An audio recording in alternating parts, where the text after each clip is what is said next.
Out where I live, you hear a siren, and it's coming for someone you know. The day Brandon Telford died, I heard the long, wailing rise and fall across the evening mist while I helped Mom pull laundry from the line, the dry corn stalks in the fields around us doing nothing to soften the shrilling scream. My mother's grip slipped on a clothespin as it snapped shut, sending it spinning off into the overgrown green of our lawn, never to be recovered. Sirens still do that to her. She won't walk over the well cover, either. "Where's it headed?" I asked. We both strained our eyes but could see nothing, only hear the peal that echoed off everything but seemed to come from the east. "Is it Fern? She might have slipped again." I offered something innocuous. "No," Mom shook her head. "Too far. Might be the new place the Jeffersons built. She's due any day with the baby, you know." Mom whisked the last t-shirt from the line, anxious to get indoors and away from the sound of danger. That siren didn't sound like it meant anything good. "I don't think it sounds different whether they're coming for a baby or a body," I countered. She shot me a look that told me I would have done better to keep it to myself. The night the sirens had come for me, I'd already been in the old well shaft a good 12 hours, the kneecap of my left leg pressed against my cheek, the other leg dangling beneath me. Both my arms were pinned to my sides. I must have been kicking as I fell to end up stuck like that, a wine cork keeping the buried gases of the earth safely at bay. Even at that depth, the sirens had found my ears, slipping past the dirt and the roots and the milling worms to let me know someone was coming for me. Someone more efficient than my poor mother had been, anyway. Her tears had gained momentum as they fell, so by the time they reached my upturned face, they'd struck like warm hail. I could do nothing more than flinch when they hit, but asking her to go away seemed a bit harsh. More than a decade later, I'm still mastering the art of talking to Mom without hurting her feelings. "I think it's the Telford place," she said, as we made our way to the house, full laundry baskets balanced on our hips. "They're boys about your age, right?" 2 years older. Mom's eyebrows pinched together as she held the screen door open for me. "Wasn't he seeing your friend Jess?" "Not anymore," I corrected. "That went south."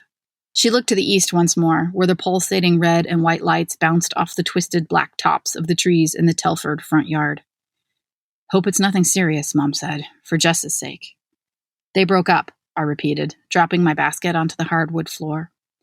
We folded the laundry in silence, neat squares of washcloths, long rectangles for dish rags, and piles of our own clothes that we never bothered folding before hanging them in our closets.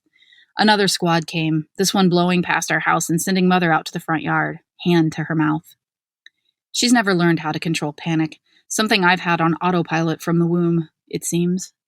Mom had told me the doctors were shocked I didn't cry when I slipped from her warmth into the cold, sterile light of the delivery room.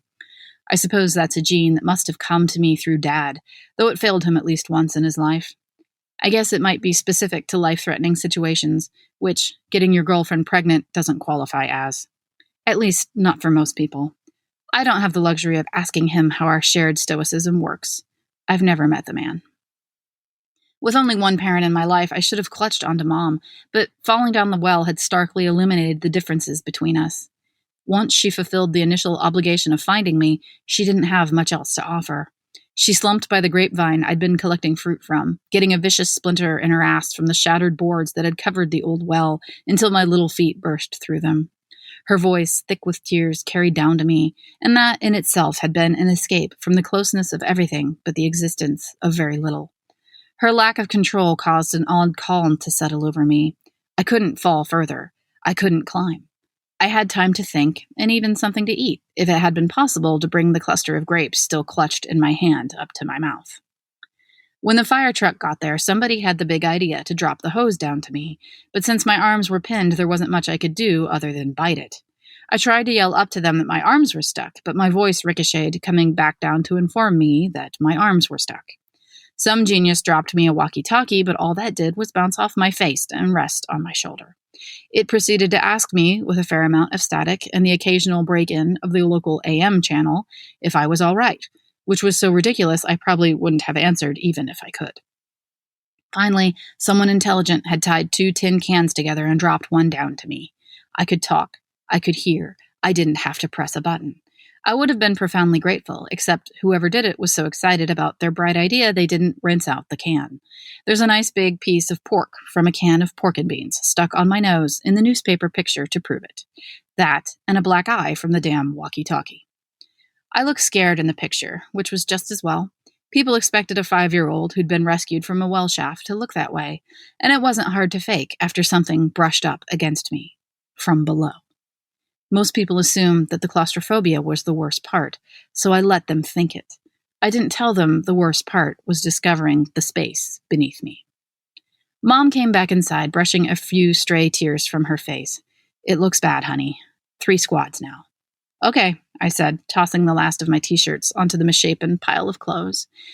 "I understand if you don't want to talk about it. If it makes you think about—" "Yeah, I don't want to talk about it," I said.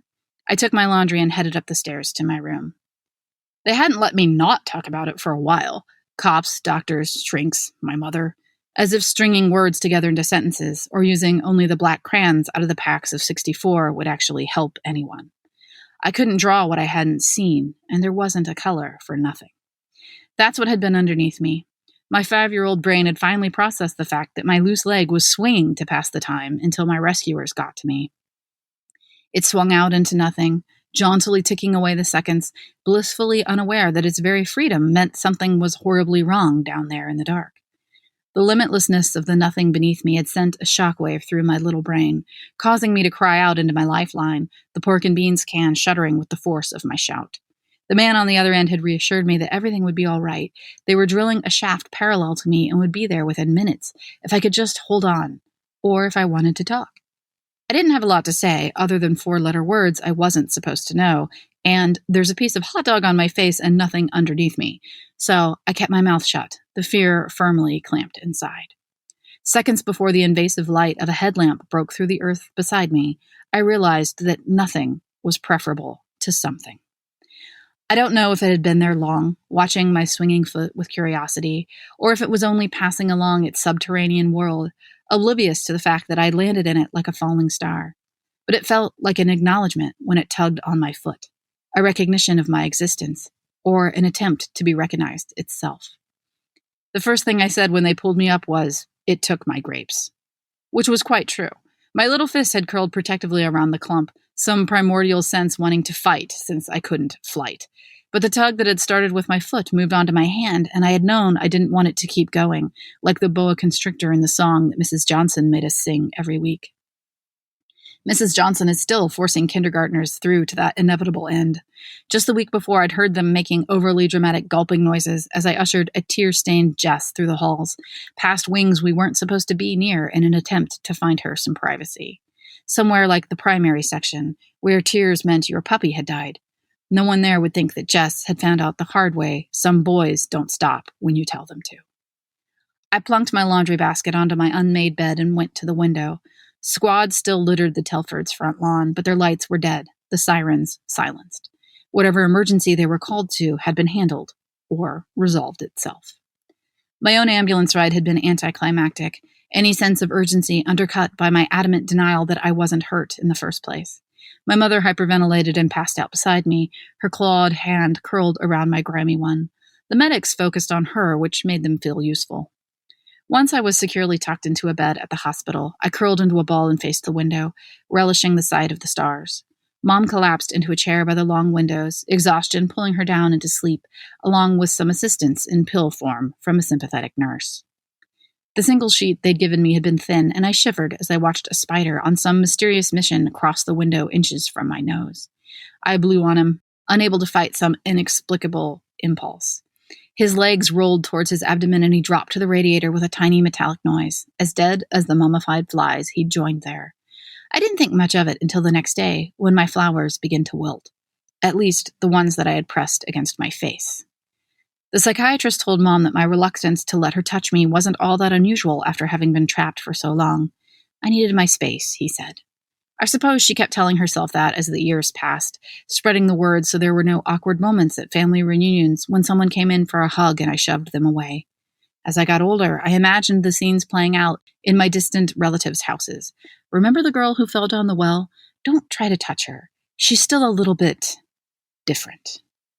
And I was, and I am, and I've apologized for the small moments when I've forgotten. The tiny kiss I bestowed on my new kitten that resulted in a shallow hole in the side yard the next morning. The one time I left out a half-finished drink and Mom downed it, falling terribly and inexplicably ill, my pest-free garden full of dead plants. Whatever dark gift my mysterious friend bestowed on me, it is fading. I now have to spit on things to kill them, and the maple near my bedroom window budded for the first time in a decade this past spring. The few tentative hugs I've given my mother haven't caused a relapse of the mysterious toxin that filled her blood screens. An ambulance pulled away from the Telfords, passing our house with its lifeless burden, siren silent, lights out. I put my hand to the window pane as it went by, holding on to the memory of my first kiss.